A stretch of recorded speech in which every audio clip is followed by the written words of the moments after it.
Ali's magnificent career had come to a crashing end. This giant of a man had become another fighter who had hung on too long, battered and beaten by Larry Holmes, Mother Nature, Father Time, and Trevor Berbick. As painful as it was in the end, that's how joyous it was in the beginning here at the Miami Beach Convention Center, where typically Cassius Clay defied convention.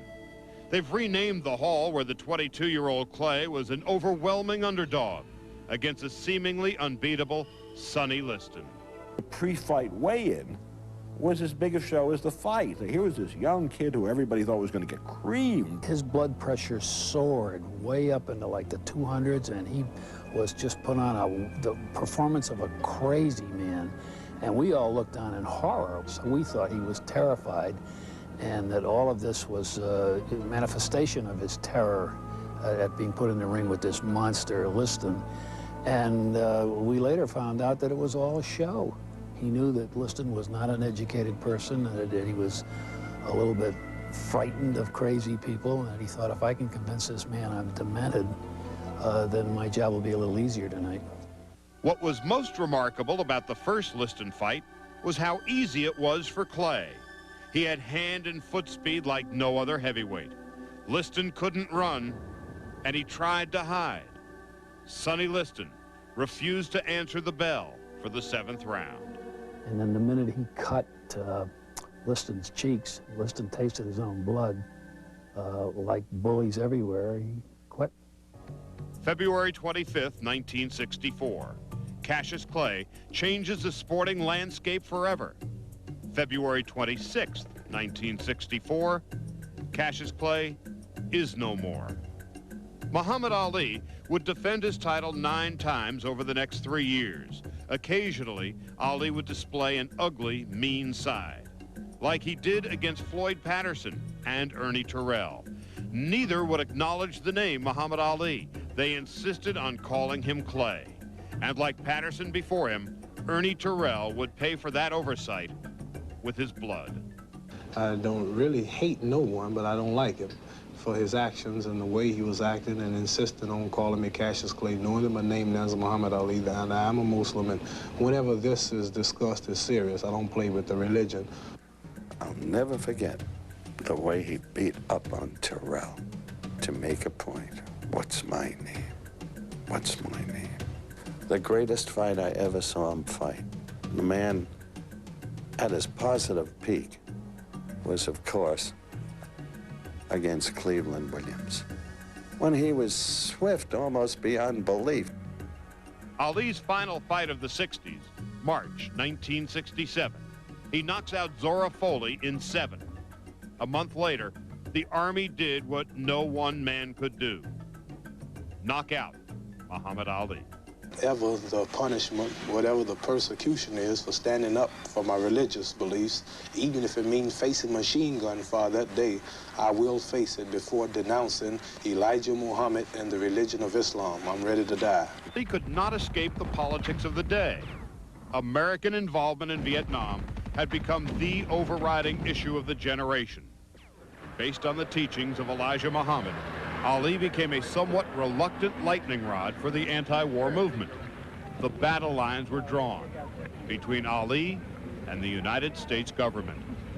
No, I will not go 10,000 miles from here to help murder and kill another poor people simply to continue the domination of white slave masters over the darker people of the earth. Ali's induction day was April 28, 1967. Howard Cosell was there with Ali.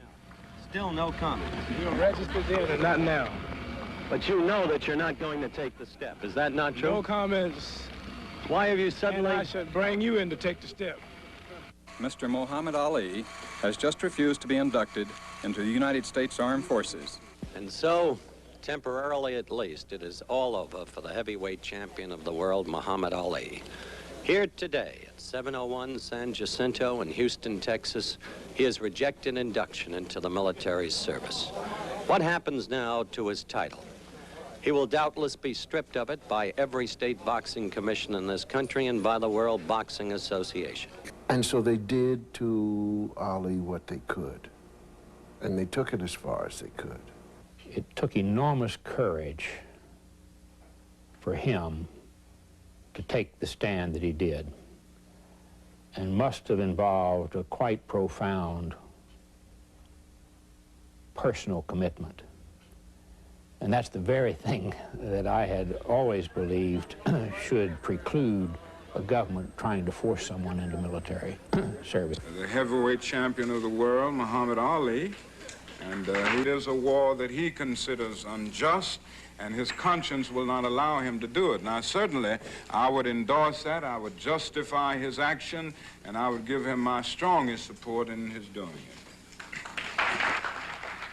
Believe enough men to defy the draft, give up $20 million in earnings, and take a chance on going to jail 5 years.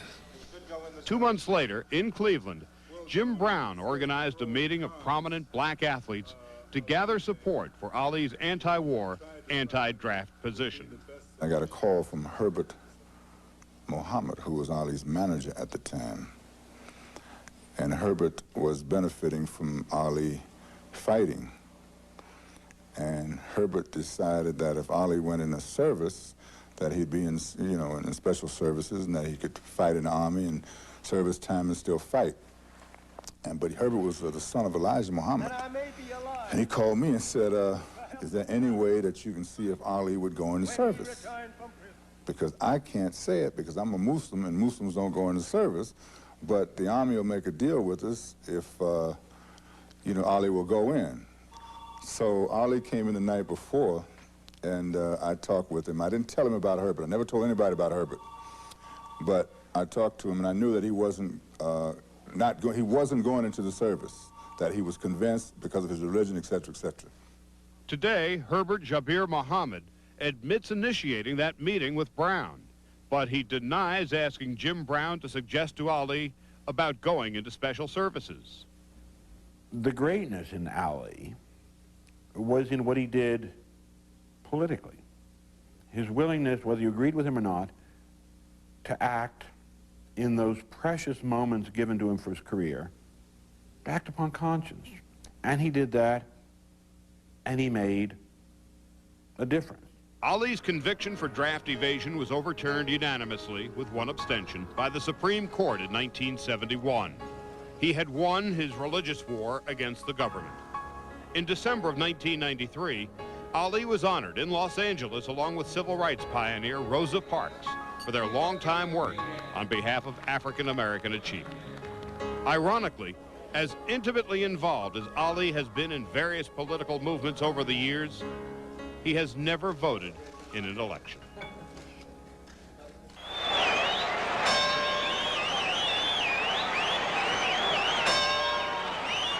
Give me Joe Frazier and George Foreman the same night with no rest between them. I want Frazier first because he's a little tougher. He takes a better punch, I think, and he's harder and he don't get tired. Only 10 rounds, not 15. 10 rounds with each man. I want Frazier first, whether I knock him out, decision him. Then I want Foreman to come in second. The man that beats me, if he's lucky, he's the champion. Joe Frazier is in trouble. I predict he will not stand a chance getting in theaters. You know, it was just making fun of somebody, schoolyard stuff when you were a kid. But he seemed to know how to get under the skin of these big, tough guys. Sit down, Joe. Why you think I'm Sit down, Joe. Huh? Sit down quick. Why you think I'm Sir, the brothers are here. Doing this too? No. Sit down quick, Joe. Well, we're having a scene, as you can see, and it's hard to tell whether it's clowning or for real between the two.